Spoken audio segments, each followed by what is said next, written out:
¿Están operando las llamadas maras del Salvador en nuestro país? Una de las preguntas que se instaló durante esta semana, en momentos además donde el crimen organizado se ha convertido en una preocupación fundamental de primera línea. Las cifras hablan de un aumento radical de homicidios en el norte de nuestro país. En Arica concretamente, según el último informe de Carabineros, aumenta en un 50% su tasa de homicidios. Para hablar de este tema, estamos en contacto con el fiscal regional de Arica y Parinacota, Mario Carrera.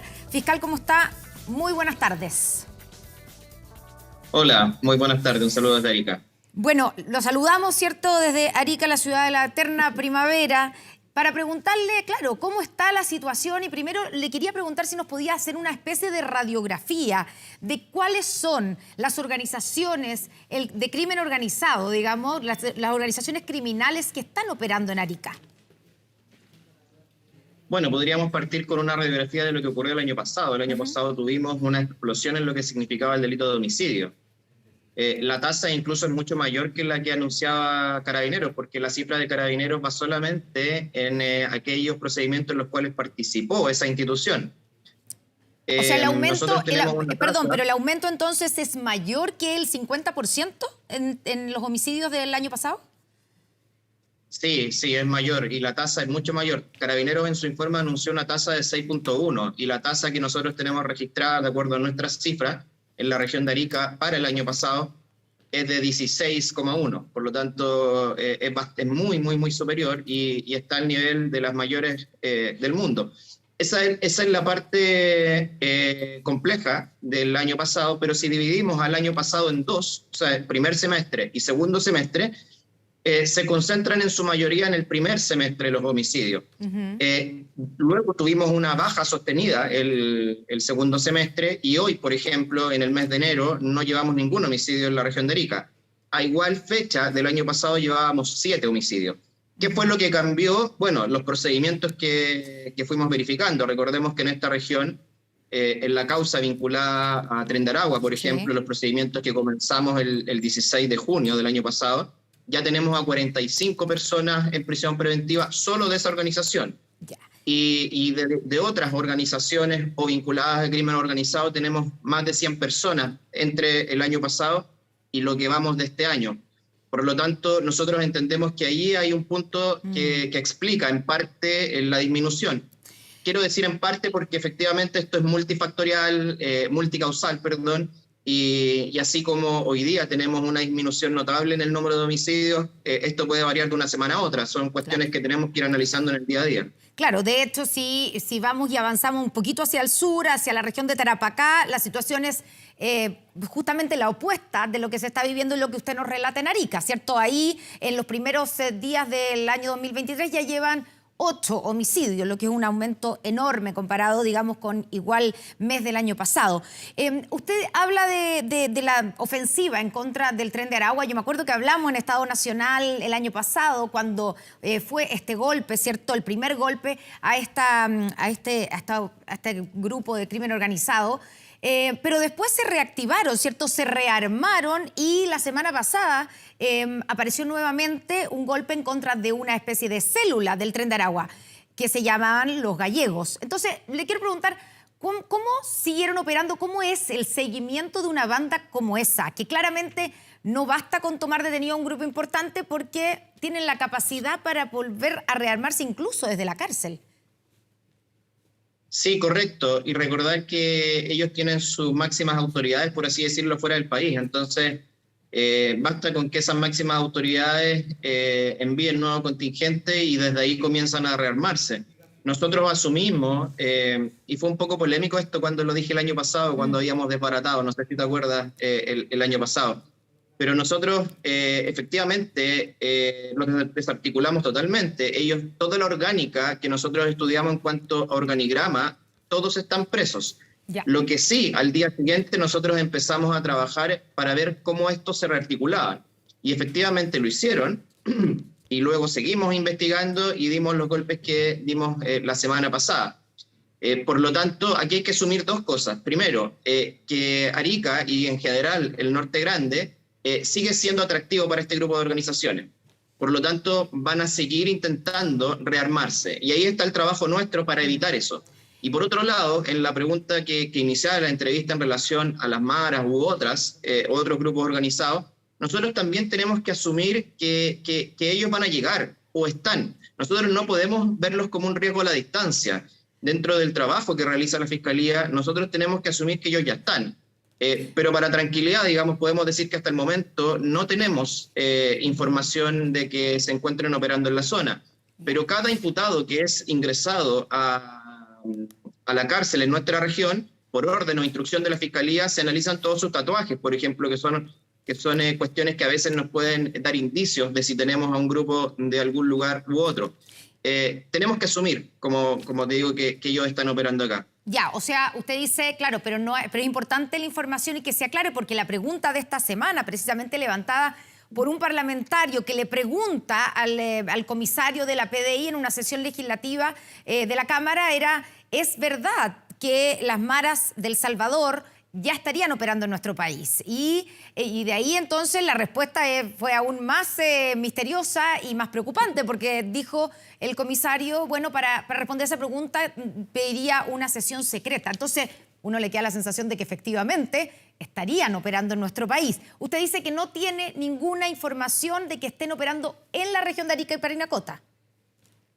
Así es, no tenemos información, pero asumimos que perfectamente podrían estar, y quiero que se entienda bien esa diferencia. Nosotros no podemos ver en un mundo globalizado y con lo que significa el norte de Chile para el crimen organizado a nivel mundial, porque tenemos una posición absolutamente estratégica. Si usted quiere dedicarse al crimen organizado a nivel mundial, tiene que tener una oficina de enlace en esta zona. ¿Por qué, básicamente porque estamos al lado de dos países productores. Usted tome el globo terráqueo, vea como cualquier negocio, ¿cierto? Hay que verlo efectivamente como un negocio. Usted tiene acá dos de los principales proveedores de droga del mundo.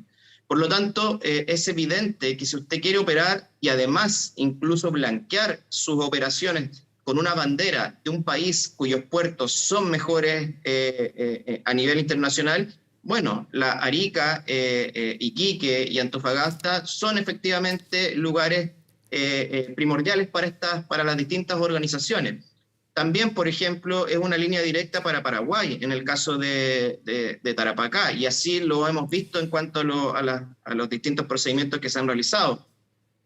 Por lo tanto, la verdad es que nosotros tenemos que estar muy atentos, disponer de muchos recursos y entender que trabajamos para mafias que se operan globalmente. Ya.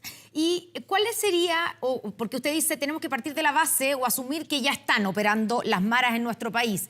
Digamos, tenemos que asumirlo y por lo tanto tenemos que tomar una serie de precauciones o investigaciones. Como usted dice, revisar, por ejemplo, los tatuajes, que es una de las características y sellos, ¿cierto?, en el caso de las maras del Salvador.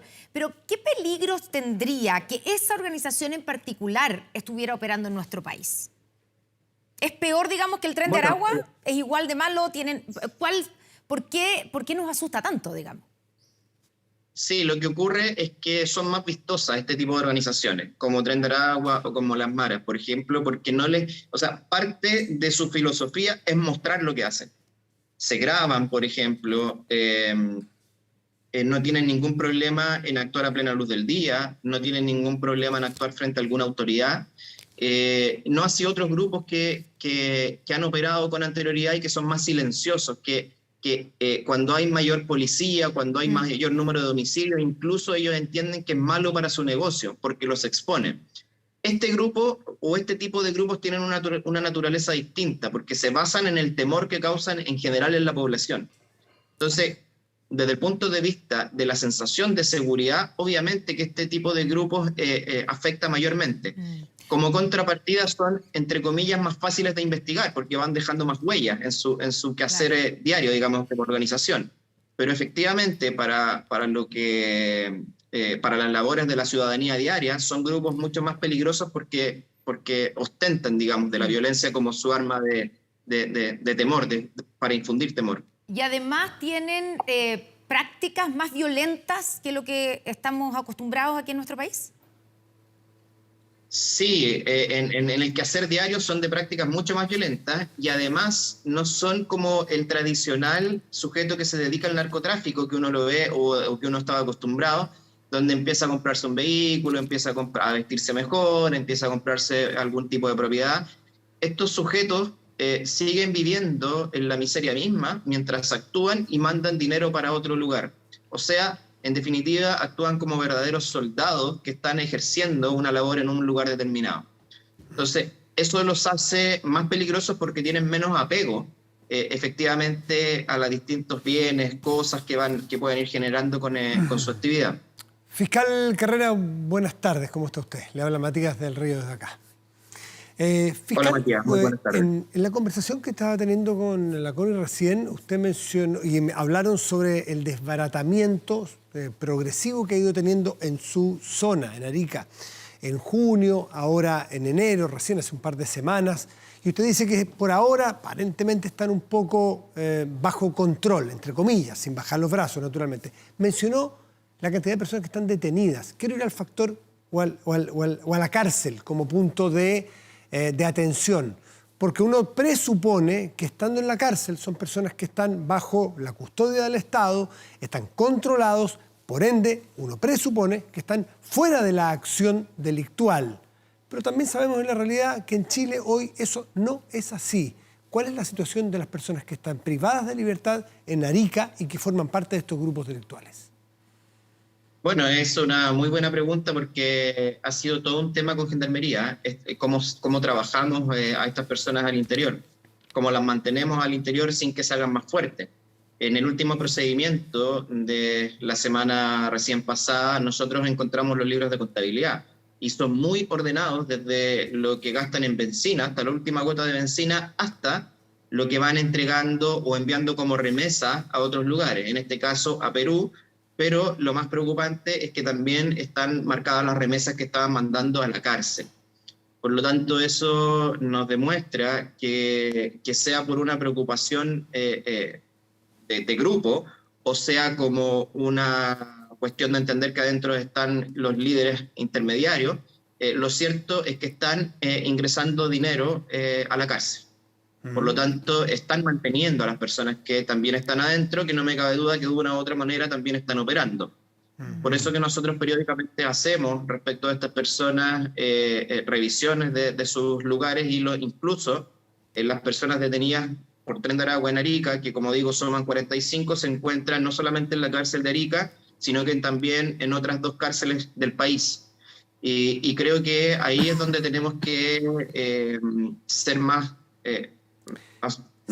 fuertes, digamos, en el sentido de trasladar nomás a estas personas en el país para que no puedan seguir operando. Principalmente, algunas preguntas que surgen de su propia declaración. Primero, ¿para qué necesita un preso tener plata? 1. 2, ¿cómo entra la plata? No sé si es legal o ilegal entrar plata a una cárcel. Y 3, que es lo más preocupante que hemos visto, ¿siguen comunicados? ¿Siguen los teléfonos operando? ¿Siguen los líderes de entiendo, en Arica, en Rancagua, y usted me agrega cuál tercera cárcel de Chile siguen ejerciendo su labor organizativa y de liderazgo desde las cárceles en Chile? No sabemos si las labores son de liderazgo, pero sí sabemos que efectivamente se le está ingresando dinero y se mantienen comunicados. Y además hemos incautado bastantes teléfonos, bastantes cartas a las cuales le habían sacado fotografías respecto de cómo tienen que actuar las personas que están afuera. Entonces, evidentemente, eso es muy peligroso y claro, y con Gendarmería hemos hecho un trabajo bastante potente en ese sentido.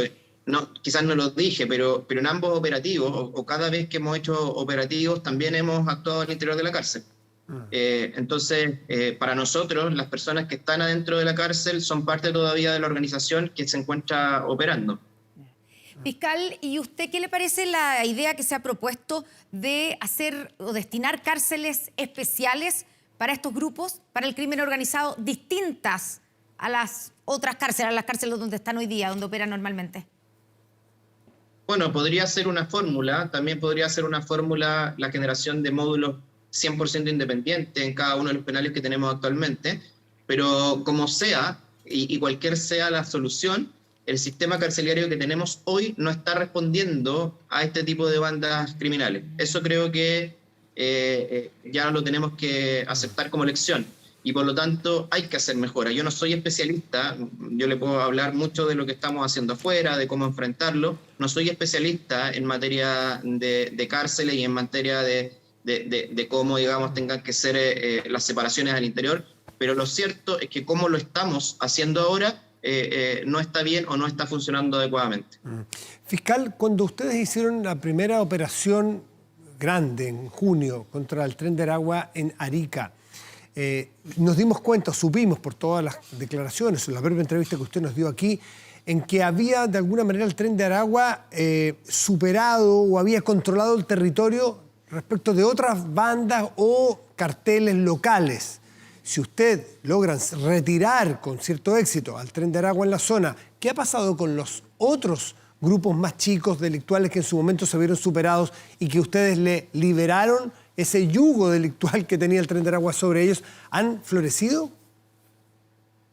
Bueno, esa es una cuestión que nosotros estamos observando. Nosotros cuando realizamos estos procedimientos, en la semana siguiente esperamos algún tipo de reacomodo y por eso muchas veces hay un aumento en los delitos del tipo homicidio o en algún tipo de balacera. Afortunadamente, esto no ha sido así hasta el momento, en este mes, después del último procedimiento. Así que no es una respuesta que pueda dar hoy. No tenemos todavía antecedentes de que se estén reagrupando, no tenemos antecedentes también de que estén operando otras bandas para ganar esos espacios, pero reitero, en todas estas materias nosotros tenemos que actuar de manera vigilante y pensando siempre en lo peor, porque efectivamente eso nos mantiene más preparados. Disculpe una cosita, fiscal Carrera. Cuando usted recién le dijo a la CONI que esta es una zona estratégica, el norte de Chile, y explicó por qué, y parece bien razonable la explicación, ¿cómo están los recursos de la Fiscalía en Arica respecto de la misma Fiscalía hace un año, antes de que nos enteráramos de todo esto, y respecto de otros lugares de nuestro país? ¿Han recibido más ayuda? ¿Cuentan con la ayuda que realmente necesitan para operar en un territorio tan complejo como el que nos narra? Bueno, nosotros acá en Arica la verdad es que hemos tenido una inyección muy potente de recursos, pero han sido más bien a nivel local. Desde el gobierno central se nos facilitó a 5 funcionarios que pasaron a formar parte de nuestra unidad de análisis, pero desde el gobierno regional, que es de donde, digamos, están las autoridades que están viviendo acá y residen y ven la realidad, se aprobó durante el año pasado una inyección de 24 funcionarios. Por lo tanto, ha sido bien potente y hemos utilizado, la verdad, ese recurso humano. Ahí creamos con eso una unidad completa contra el crimen organizado. Se nos dieron bastantes recursos también para adquirir tecnología. Estamos hablando de que para este año se aprobó en el gobierno regional 1.200 millones de pesos, el año pasado 600 millones de pesos. Por lo tanto, con eso se ha adquirido tecnología, se están pagando a los funcionarios que se han contratado. Reitero, distintas profesiones, hay psicólogos, contadores, ingenieros, abogados, etcétera. Por lo tanto, el último operativo que tuvimos hace una semana es el resultado de eso y creemos que vamos a seguir avanzando en esa misma línea. Recordemos que antes contábamos con solo 74 funcionarios en toda la región. Por lo tanto, tener en total a 29 personas más, obviamente que es una inyección de recursos muy importante. Fiscal, usted dice, cuando responde a si las famosas maras estarían operando en nuestro país, usted contesta que estaría, por lo tanto, por el momento no tienen antecedentes para afirmar que estén operando en su región, ¿cierto? Pero podría ser que estén operando en otras regiones y ahí le sumo el cómo están trabajando con las otras, los fiscales de las otras regiones, porque evidentemente aquí esto, usted puede controlar lo que pasa en Arica, pero está pasando algo totalmente distinto en Iquique y es muy fácil, me imagino, que las bandas de crimen organizado pasen de un lado a otro, ¿no? Hay un trabajo conjunto de la macrozona norte, pongámosle así, para poder controlar el crimen organizado y, por lo tanto, ¿usted tiene información sobre si las maras estarían operando en otras regiones de nuestro país? Bueno, nosotros tenemos reuniones periódicas con la macrozona norte, tal cual como usted lo señala o reconoce el nombre, digamos, por así decirlo, que reúne a los fiscales de Arica hasta Coquimbo. Así que sí, tenemos esa coordinación. Y en el día a día, por lo menos nosotros como Arica y Parinacota, con quien más nos coordinamos es con Tarapacá, porque efectivamente tenemos realidades muy similares y fenómenos que a veces se instalan en una y que rápidamente comienzan a operar en la otra. Por lo tanto, sí, tenemos esa coordinación diaria, pero creo que nunca es suficiente, y ahí como Ministerio Público creo que la autocrítica ha estado. Me parece que fue uno de los temas que se debatió a propósito de la elección del nuevo fiscal nacional, lo recuerdo en varias de las ponencias de los candidatos, y efectivamente tenemos que tener quizás ya derechamente unidades operativas que por sí mismos dependan de una misma autoridad y que operen en todas las regiones. Claro, porque solo para terminar, fiscal, podría uno pensar que así como usted dice, hemos tenido un control del Tren de Aragua, claro, y cuando uno mira la región siguiente, en Tarapacá han aumentado el número de homicidios, uno podría pensar que tal vez se corrieron y están actuando en Iquique. Sí, es que esos análisis son muy simples, por eso lo que decía, esto es multicausal. Siempre tanto una disminución como un aumento puede depender de un fenómeno como de muchos a la vez. Por eso es que yo quiero pensar que el trabajo que se ha hecho acá y la disminución que vemos desde junio del año pasado hasta esta fecha, que ha sido sistemática y consistente, se debe en parte al trabajo de la Fiscalía. Pero eso es solamente un deseo. Vamos a seguir trabajando evidentemente en la misma línea. Y análisis más profundos, la verdad es que requieren más tiempo y requieren, digamos, una visión distinta de estos fenómenos. Porque puede ocurrir perfectamente que Tren de Aragua ya esté en retirada, por así decirlo, y aparezca otra que nosotros no tengamos en estos momentos 100% identificada. Estemos asumiendo que ciertas prácticas sean de una u otra organización. Entonces, esto es dinámico, esto es multicausal, y lo importante es no bajar los brazos y ponernos siempre en el peor de las situaciones y no asumir nunca ese cierto control que usted me dice es efectivo de los números, pero yo asumo cada día que eso no es así. Que se parte de ceros. Mario Carrera, fiscal de Arica, muchísimas gracias por conversar hoy aquí en Estado Nacional con nosotros. No, y muchas gracias a ustedes por la invitación. Muy buenas tardes, muchas gracias.